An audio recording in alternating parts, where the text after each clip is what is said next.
पाकिस्तान में इस वक्त शाम के 7, भारत में 7:30 और यहाँ हमारी स्टूडियोज की घड़ियों में सुबह के 10 बज रहे हैं।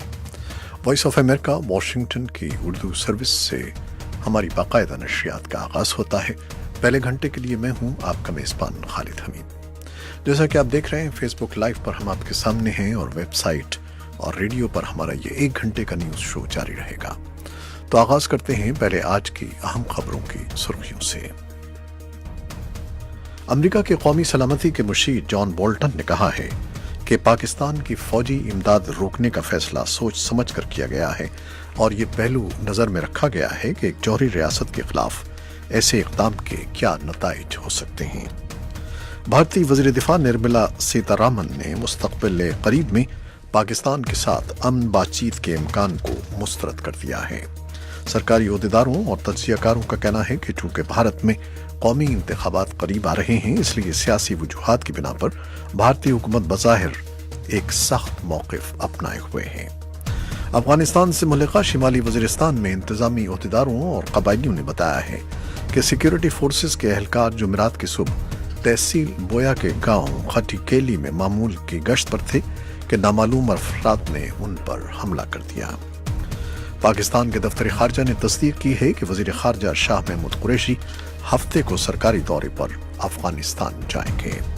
सुप्रीम कोर्ट ऑफ पाकिस्तान ने जमात उद दावा और उसकी ज़ैली शाख फलाह इंसानियत फाउंडेशन को काम से रोकने से मुताल्लिक़ वफाकी हुकूमत की दरख्वास्त मुस्तरद कर दी है। पाकिस्तानी मीडिया की खबरों के मुताबिक इस्लामाबाद में ओहदेदारों ने 12 शोला बयान आलिमों की मुहर्रमुल हराम के दौरान तकरीरों पर पाबंदी आयद कर दी है और 14 दूसरे आलिमों को मजहबी मुनाफरत फैलाने से रोकने के लिए 2 माह के लिए इस्लामाबाद में दाखिले से मना कर दिया है। अफगानिस्तान की तवील जंग की सियासी तस्फीक के लिए अमरीका और अफगान तालिबात के दरमियान मुज़ाकरात एक मसले पर तातुल का शिकार हो गए हैं, जो मुल्क में अमरीकी फौजी अड्डों की देखभाल से मुताल्लिक है। अमरीका के मशरक़ी साहिली इलाकों से लोगों ने समुद्री तूफान फ्लोरेंस की आमद का मुकाबला करने के लिए तैयारियां शुरू कर दी हैं, जो आहिस्तगी से जमीन की तरफ बढ़ रहा है। और फिलिपाइन में ओहदेदारों ने तूफान मैनघुट के रास्ते में आने वाले हजारहा अफराद का इनखला शुरू कर दिया है। अमरीका धमकी दे रहा है कि वो मुल्क के इंतखाबात में मुदाखलत करने वाली किसी भी मौजूदा और मुस्तकबिल के दुश्मन मुल्क और रूस के खिलाफ खुदकार ताज़ीरात आयद कर देगा। यह हुक्म एक ऐसे वक्त में आया है जब व्हाइट हाउस मॉस्को के खिलाफ एक सख्त मौक़िफ़ इख्तियार कर रहा है। अमरीका की रियासत कैलिफोर्निया में एक मुसल्लह शख्स ने मुख्तलिफ मकामात पर फायरिंग करके 5 अफराद को कत्ल करने के बाद खुदकुशी कर ली है। ये थी शह सुर्खियां और तफसील चंद लम्हे बाद।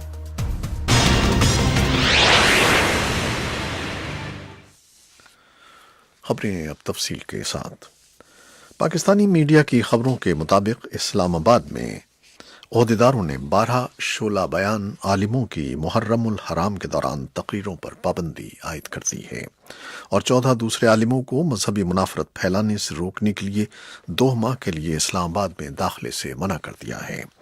यह हुक्म दारुल हुकूमत इस्लामाबाद के डिस्ट्रिक्ट मैजिस्ट्रेट ने जारी किया है, जिसमें कहा गया है कि जिन 26 उलमा पर पाबंदी लगाई गई है वो मजहबी मुनाफरत और फ़िरक़ावारियत को हवा देकर फसाद फैलाने वाली तकरीरें किया करते थे। अफगानिस्तान की तवील जंग के सियासी तस्फीक के लिए अमरीका और अफगान तालिबान के दरमियान मुज़ाकरात एक मसले पर तातुल का शिकार हो गए हैं, जो मुल्क में अमरीकी फौजी अड्डों की देखभाल से मुताल्लिक है। काबुल में तालिबान के एक साबिक ओहदेदार वहीद मजदा ने, जिनका अब भी तालिबान लीडरों के साथ राब्ता रहता है, ये बात बताई है। अमरीका चाहता है कि तालिबान कम अज़ कम बगराम और शोरबाग के 2 फौजी अड्डों की इजाज़त दे दें, लेकिन वहीद मजदा के मुताबिक तालिबान इसे कबूल नहीं कर रहे हैं और वो एक बहुत मामूली सी तादाद में अमरीकी फ़ौजियों के क़याम की इजाज़त देना चाहते हैं, जो अमरीकी सिफारती मिशनों की हिफाजत कर सकें। अफगानिस्तान से राब्ता रखने वाले वाशिंगटन के चोटी के ज़राए ने नाम ज़ाहिर न करने की शर्त पर वॉइस ऑफ अमेरिका को तस्दीक की है कि अफगानिस्तान में कुछ अमरीकी फौजी अड्डों की देखभाल अमरीकी हुकूमत की अव्वलीन तरजीह है। एक रिटायर्ड कर्नल और पेंटागन के साबिक मुशीर क्रिस्टोफर कॉलिंडा ने, जिन्होंने इस साल दोहा में तालिबान से गैर रस्मी बातचीत की, कहा कि बागी समझते हैं कि अमरीकी लड़ाका फौजी एक काबिज फौज हैं और चाहते हैं कि वो मुल्क छोड़ दें। امریکہ کے مشرقی ساحلی علاقوں سے لوگوں نے سمندری طوفان فلورنس کی آمد کا مقابلہ کرنے کے لیے تیاریاں شروع کر دی ہیں، جو آہستگی سے زمین کی طرف بڑھ رہا ہے۔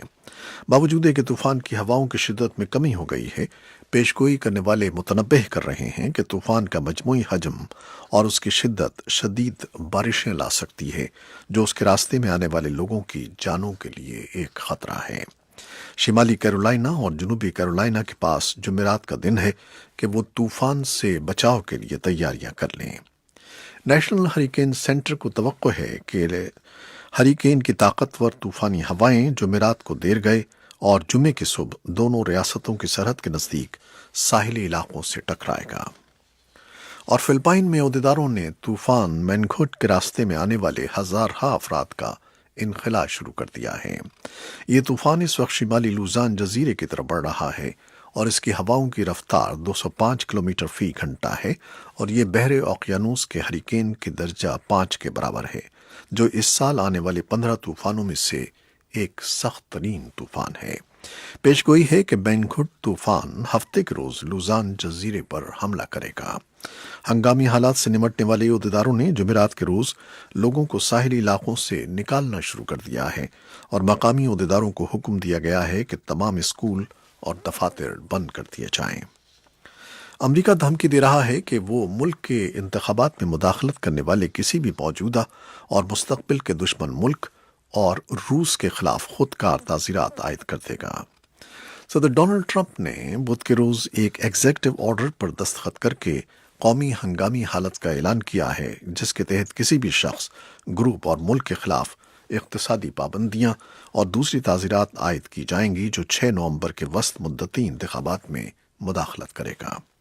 یہ انتظامی حکم نامہ وسط مدتی انتخابات سے 8 ہفتے قبل آیا ہے، اور یہ امریکہ کے انتخابی ڈھانچے پر حملوں کا احاطہ کرتا ہے، جس میں ووٹنگ مشینوں اور ووٹرز کے ڈیٹا بیس پر حملے، سائبر حملے اور افواہوں کی مہم شامل ہے۔ یہ حکم ایک ایسے وقت میں آیا ہے جب وائٹ ہاؤس ماسکو کے خلاف ایک سخت موقف اختیار کر رہا ہے، جبکہ اس سے پہلے ٹرمپ نے روس کے صدر ولادیمیر پوٹن کی اس تردید کو سر عام تسلیم کیا تھا کہ ان کا ملک امریکہ کے سن 2016 کے انتخابات میں ملوث نہیں تھا، جبکہ امریکی انٹیلیجنس کمیونٹی کے نتائج اس سے بالکل مختلف ہیں۔ امریکہ کی ریاست کیلیفورنیا میں ایک مسلح شخص نے مختلف مقامات پر فائرنگ کر کے 5 افراد کو قتل کرنے کے بعد خودکشی کر لی ہے۔ حکام کے مطابق فائرنگ کے واقعات بدھ کی شام لاس اینجلس سے 145 کلومیٹر شمال میں واقع بیکرز فیلڈ نامی شہر کے ایک گھر اور کاروباری مرکز میں پیش آئے۔ علاقہ پولیس کے شیرف ڈونی ینگ بلڈ نے ایک مقامی ٹی وی کو بتایا ہے کہ فائرنگ کی وجوہات تاحال واضح نہیں ہیں اور واقعے کی تحقیقات کی جا رہی ہیں۔ امریکہ میں پچھلے سال فی گھرانہ اوسط آمدنی $61,372 رہی، جو امریکی تاریخ کی بلند ترین سطح ہے۔ امریکہ کے محکمہ شماریات کی طرف سے جاری ہونے والی ایک رپورٹ میں کہا گیا ہے کہ نئی اوسط شرح سے مراد یہ ہے کہ آدھے امریکی گھرانوں کی آمدنی اس سطح سے اور زیادہ اور آدھے گھرانوں کی اس سے کم ہے۔ دنیا کی سب سے بڑی معیشت میں اپریل تا جون کی مدت میں 4.1% اضافہ ہوا، اور بے روزگاری کی سطح اگست میں 3.9% رہی۔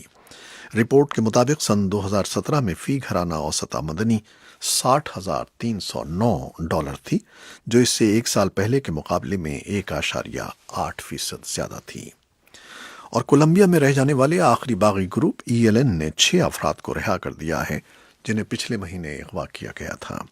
یرغمالیوں میں 3 پولیس افسر، 1 فوجی سپاہی اور 2 شہری کانٹریکٹرز شامل ہیں، جنہیں جمعرات کے روز مغربی ضلع چوکو سے رہا کر کے انسانی خدمات انجام دینے والے گروپ کے حوالے کیا گیا، جس میں بین الاقوامی ریڈ کراس کے اراکین شامل ہیں۔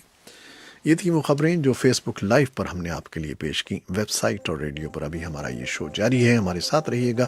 فیس بک لائیو سے اجازت لیتے ہیں، اللہ حافظ۔